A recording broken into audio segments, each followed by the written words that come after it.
तो आज हम देखेंगे फ़ैन रेगुलेटर का सही कनेक्शन किस तरह से होता है। तो सबसे पहले हम लेते हैं एक सॉकेट, दो स्विच और एक फ़ैन रेगुलेटर। अब ये न्यूट्रल वायर को हम ले जाते हैं सीधे सॉकेट के न्यूट्रल पॉइंट पे और फेज़ वायर को स्विच के नीचे के टर्मिनल पे जोड़ देते हैं और इसके साथ ही न्यूट्रल का एक वायर लेके हम सीधे फैन में उसका कनेक्शन कर देते हैं।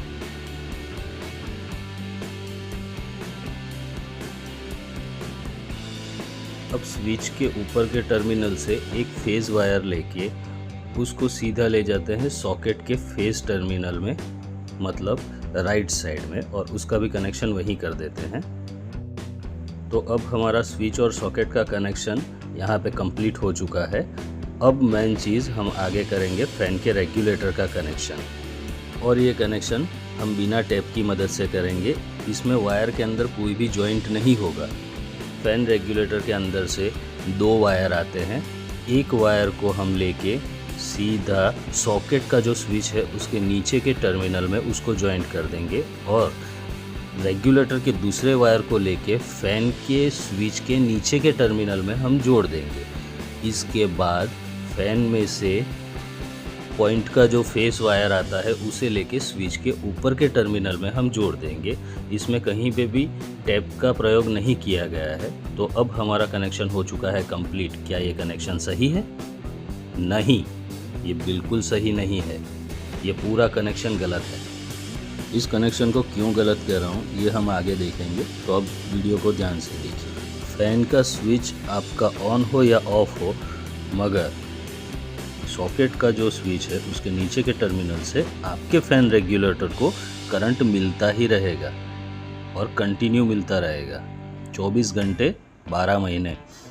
ये आपका जो स्विच है उससे आपका फ़ैन ऑपरेट होगा, आपका फ़ैन ऑन और ऑफ होगा, मगर आपने फ़ैन रेगुलेटर को भी स्विच ही बना दिया है।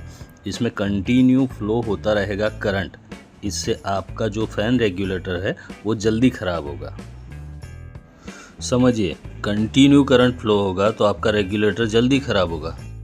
बहुत से YouTube पर वीडियो हैं जिसमें बताया गया है कि ये कनेक्शन नया है, यूनिक है, अच्छा है, मगर आप समझिए इससे आपका रेगुलेटर जल्दी ख़राब होगा और कुछ नहीं होगा। अगर आप इलेक्ट्रिक के रिलेटेड वीडियो बना रहे हो और उसमें गलत जानकारी दे रहे हो तो यार ये बहुत गलत चीज़ है, क्योंकि गलत जानकारी से बहुत बड़ा नुकसान हो सकता है। और वीडियो अच्छा लगे तो लाइक और सब्सक्राइब भी कर दीजिएगा। तो चलिए अब हम करते हैं फ़ैन रेगुलेटर का सही कनेक्शन। सॉकेट के स्विच के नीचे के टर्मिनल से एक केबल लेके हम जाएंगे सीधा फ़ैन की स्विच के नीचे के टर्मिनल तक और उसमें उसको लूपिंग कर देंगे। रेगुलेटर के एक केबल को सीधा ले जाके हम जॉइंट कर देंगे स्विच के ऊपर के टर्मिनल में। इससे जब स्विच ऑन होगा तभी करंट जाएगा रेगुलेटर में। अब रेगुलेटर के दूसरे केबल को सीधा हम जोड़ देंगे फ़ैन के पॉइंट के वायर में और इसे हम टैप की मदद से सही तरीके से जोड़ देंगे। इससे जब आप स्विच को ऑन करोगे तभी रेगुलेटर में करंट जाएगा और रेगुलेटर थ्रू सीधा आपका करंट जाएगा फ़ैन में।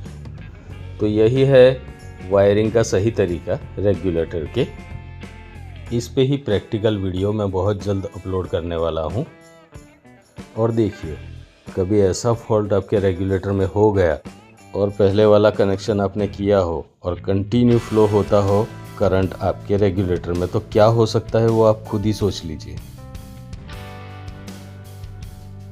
अगर आप चाहे तो इस कनेक्शन का स्क्रीनशॉट ले लीजिए।